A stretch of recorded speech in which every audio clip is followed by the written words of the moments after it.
Hello everyone! So today I'm going to share some tips on how to be more fluent in English.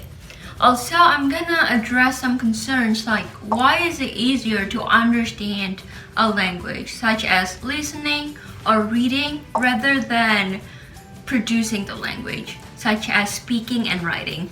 So without further ado, let's go!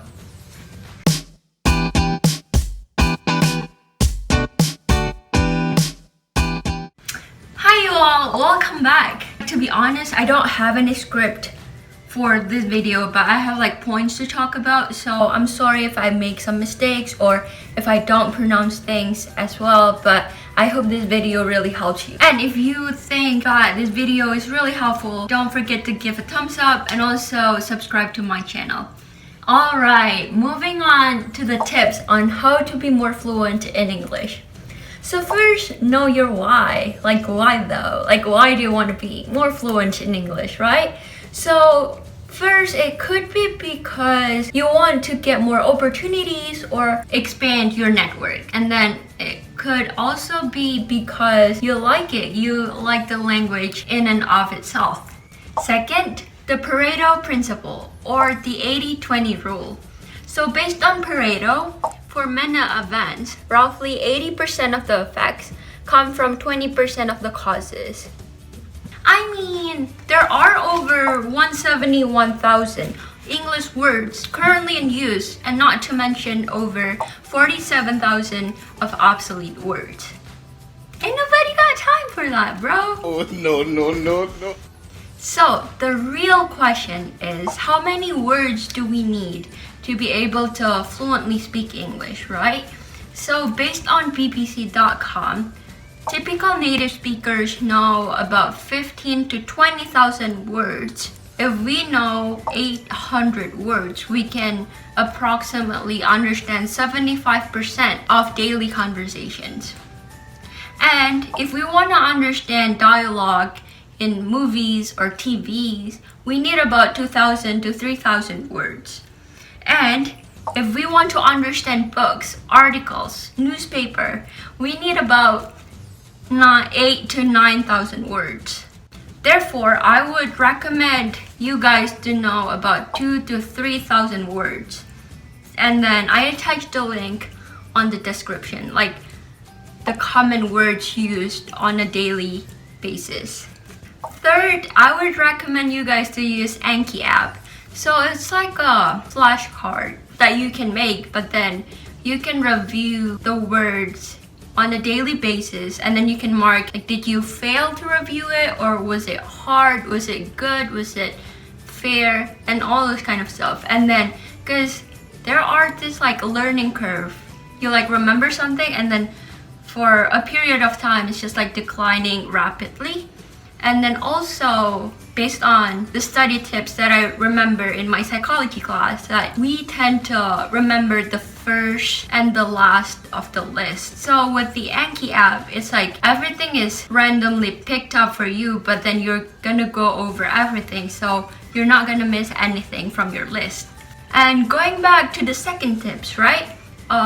We need about 2,000 to 3,000 words to be able to fluently speak English. So I would recommend you guys to do like 5 to 20 words a day. I think back in the day, I did like 10 words a day. So that would be like about 8 to 10 months to memorize stuff and to be fluent in English if everything goes well. Fourth, hone your passive skills such as listening and reading. So back in the day, I read like Hunger Games trilogy, or watching movies with subtitles or articles or anything that you like listening to music, podcasts in English or stuff. I think like babies, right? Like babies know a language, understand a language without being taught. So maybe like you could do like listening to a podcast or a radio or whatever that is, and then let your brain absorb the language, even though you don't understand the whole thing. And then if you're like if you have a lot of time in the day and then you want to understand more, you can do like YouTube videos or movies with English subtitles. And also, you can start with whatever you like. So if you like football, like football, not like American football, you can read articles about it. You can watch the game and listen to the commentator. I don't know if they're gonna have it anytime soon because of COVID, but anyway. Also, this is a good practice to help you sound more natural, sound more like native, because you can attach some expression to how they say a certain sentence or expression. And I think that's gonna be helpful to like actually talk to a native, because the thing that we learn in class are usually formal and kind of stiff, so you can like learn more slangs and things like that. And then fifth, hone your active skills, so like speaking and also writing. So for example, you can pick any topic you like. It could be like your favorite movies and why, and your most memorable time with your family, with your friends, and why. And then you can like speak to yourself, or you can write it down. And then do not translate from your own language to English. You have to like think in English. So I would say do it in English. So do not translate from your language to English. For example, you can do like 1 minute or 2 speaking to yourself, and then if you don't think you did it fluent enough, you can write down key ideas of the things that you would like to talk about and then add something to it. And then you will do it again for another minute or 2, and then I think that would like improve your English. And if you want to be extra, you can record yourself with your cell phone maybe, and then see what can you improve from your speaking ability.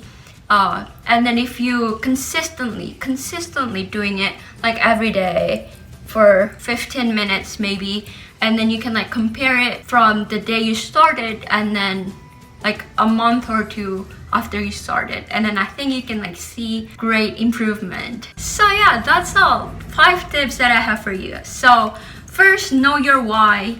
Second, remember the Pareto principle. Third, use Anki app or other similar app. And then fourth, hone your passive skills. And the fifth, hone your active skills. So that's all from me. And then let me know if you want me to do it in Indonesia so you can understand it better. And then let me know if you have another tips that can be even more effective to be more fluent in English. And also please know that I am not an English teacher or anything like that. It's just like the things that work for me, and then I'd like to share it with you guys. So I hope it helps. So I think that's all from me. Bye.